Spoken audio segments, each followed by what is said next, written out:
Ali Chigeva, na Mimi Chigeva, mama presidente. Satigwa lele na lela, son éminence ngoma na lele. Ali Chigeva, na Mimi Chigeva, mama presidente.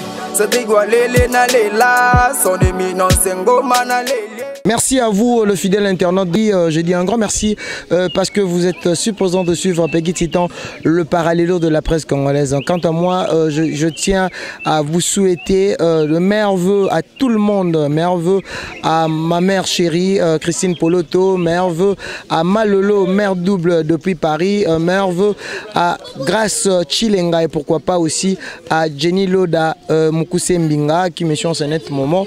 Aujourd'hui, je ne serai pas seul dans le plateau parce que na vu qu'il y a un chroniqueur culturel na ozala nga mokote na ozala nande konangai Dorsa Mayele otoza naye lelo a na kati ya plateau aza artiste comédien abandar na Kinshasa mais lelo akoma na diaspora. Je pense que bandeko boyebi parce que lelo tebara ki tout soit comédien pour kende poto fois dans mukolo mais lelo on n'a pas mal de jeunes oyo vraiment ba sa fierté ya culture na biso kuna baza ebele ye pazali baduche kapanga ba la duchesse baza vraiment ebele lelo to solana Dorsa Mayele o to luka make to kotane na mozindo na émission na biso to sur la vérité. Bonjour frère.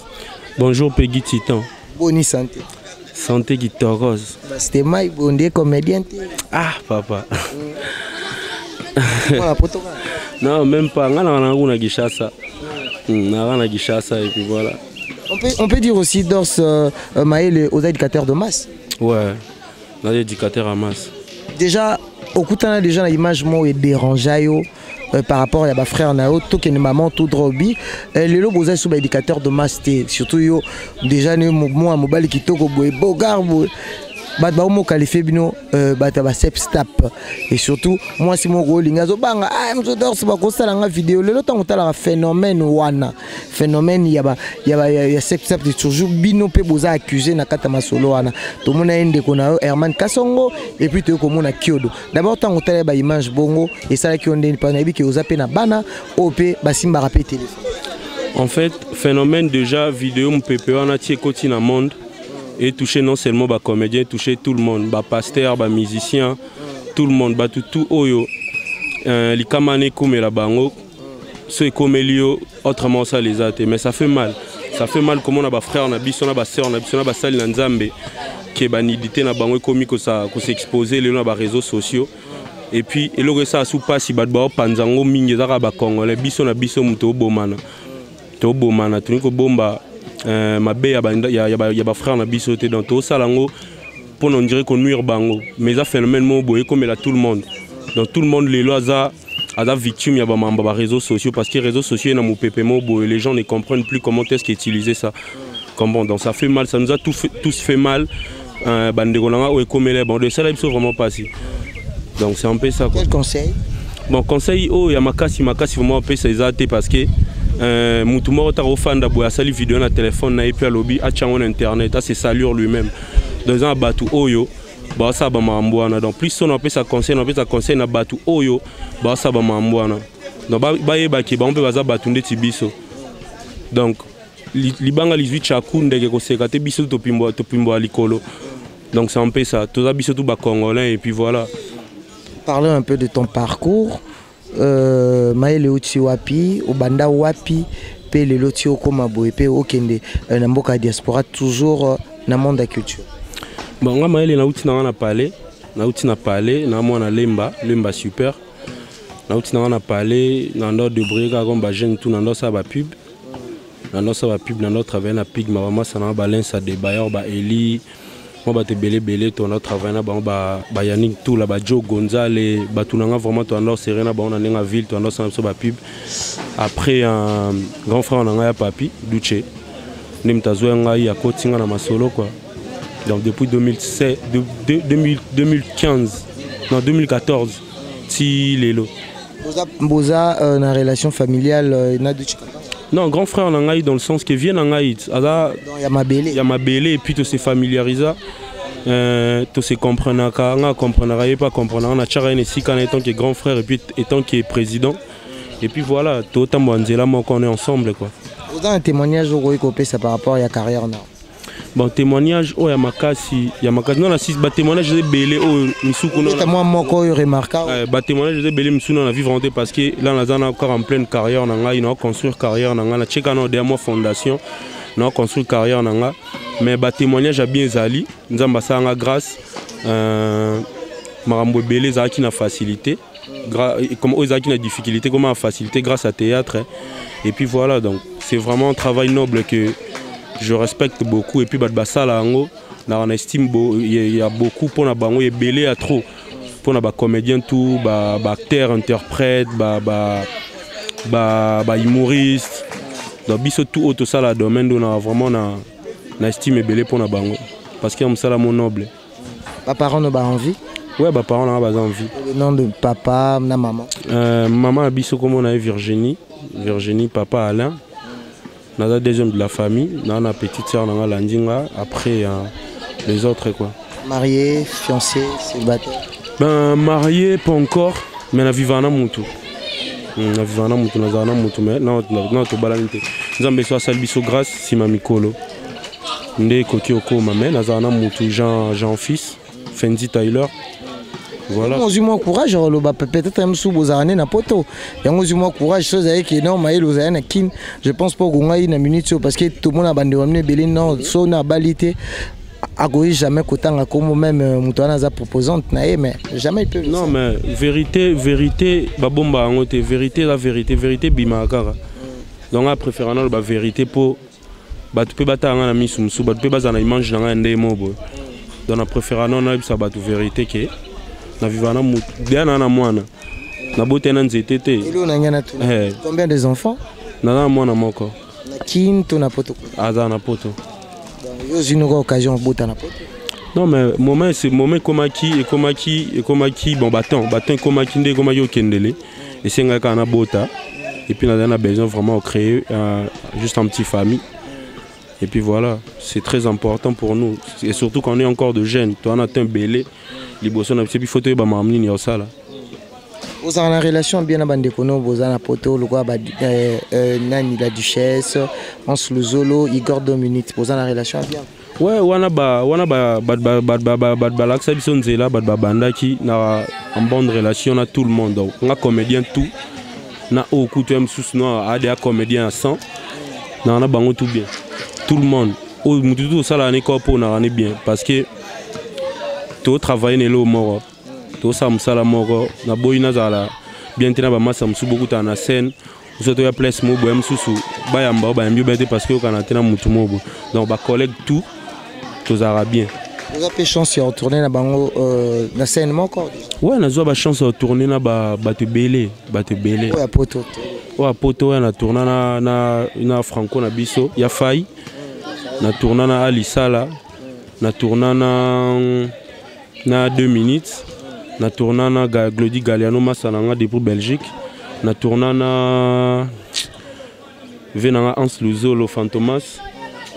Na tourné la majorité na tourné na Maxi Bondoé.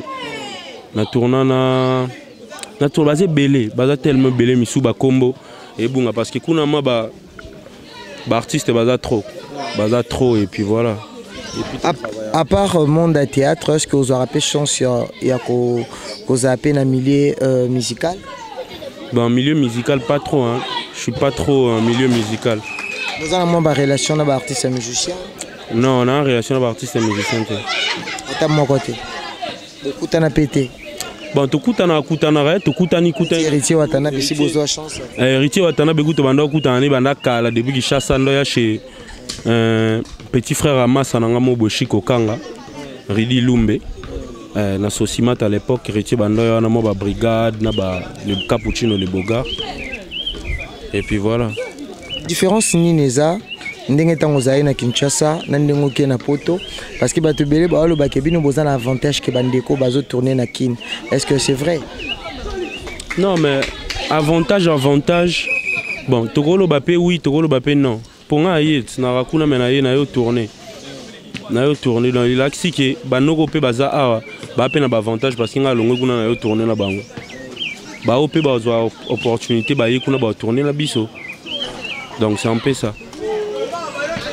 Les gens qui sont dans le monde du théâtre, est-ce que l'avancement est allé par rapport à ce qui est plus la réalité des sociétés, comme le théâtre, surtout est-ce que Maël est déjà ici à comment mon film par rapport à la réalité de Kinshasa ou bien la vie vivre au quotidien chaque jour à Anakin? En fait, déjà, tu as un problème dans le domaine de Bisso. Tu as la différence, il y a Mambo, parce que les arts dramatiques.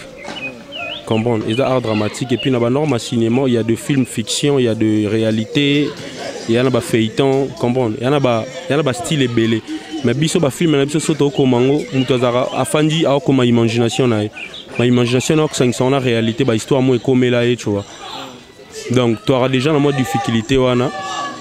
C'est pour ceux qui sont réalisateurs, il y a des réalisé un film, soit tel Babylon a Bisso, à mon c'est du bœuf.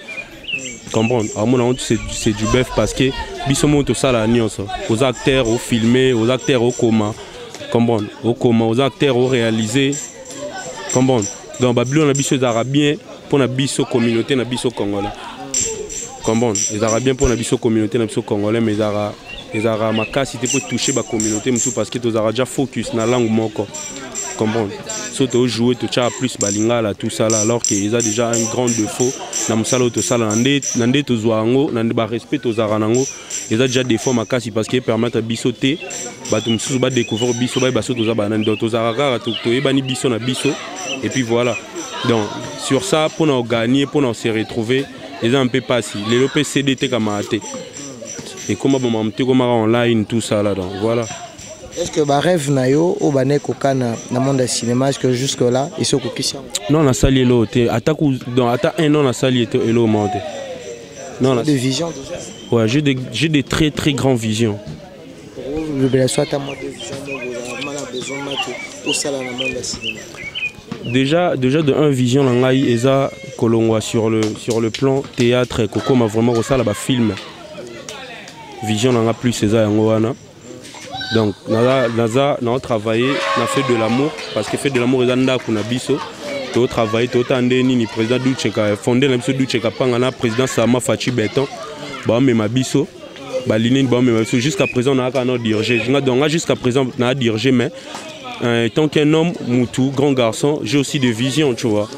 J'ai aussi mes visions et puis voilà au moment opportun dans le président Sama Fachi n'essaie de président la vision dans les films même dans la production dans ça mabo qui me validé le baquet papa mon pila tout ça on a pas passer cool national bon mais dans la vision vraiment au Isaac et ça bisonnier son groupe bien et puis non rien comment on opposant pas le président Sama et puis voilà bon on va décider parce qu'il y a jusqu'à présent on a rien dirigé. Sur le plan organisation, vous vivez en présent Sama n'a fondé Doucheka. Déjà président Sama avant d'abord Mambabanini, Aza grand frère en Angapé. Ouais, Aza grand frère en président Sama grand frère avant que nous ça théâtre en Andoza na bon déjà. Donc déjà avant que nous ça théâtre en avant na bango to za na bango comme bon. Avant que ba mambu to za bon parce que ba venangai.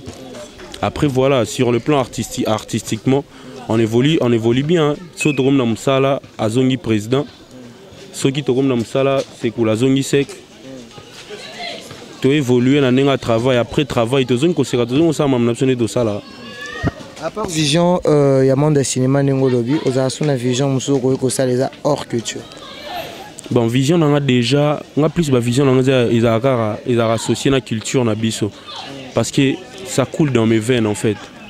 Ça coule dans mes veines et puis je suis né pour faire ça pour moutou moutou azan et lo oh nzamba tia pour ça là comprends donc là il y a botama na gian na mokili fona ça donc ba projet tout na zanango et ko taraka toujours vision et cinéma tu vois donc ba projet na tout ndé tu vas vivre na vision que fona ça la centre kozwa babano bazaranari ko créer les bango centre mo bo relax ba ça la art dramatique pour ba Congo za ba talent Congo matouana bat talent chaque jour bat talent ba bima Congo za bat talent izara qu'il faut tiasko mayele na Congo pour nous parce que l'oni en sala mais nga ba vision nga tout les arakaka ils liés na mambu ya art et l'oni marka ka na monde théâtre et le marka le marka nga telo que marka nga il le marka ka jusque le marka nga jusque là isa ndenge na se familiariser na fait de l'amour comment est-ce que to la libota moro to lingana mingi biso to na ba sœur na ba rythme.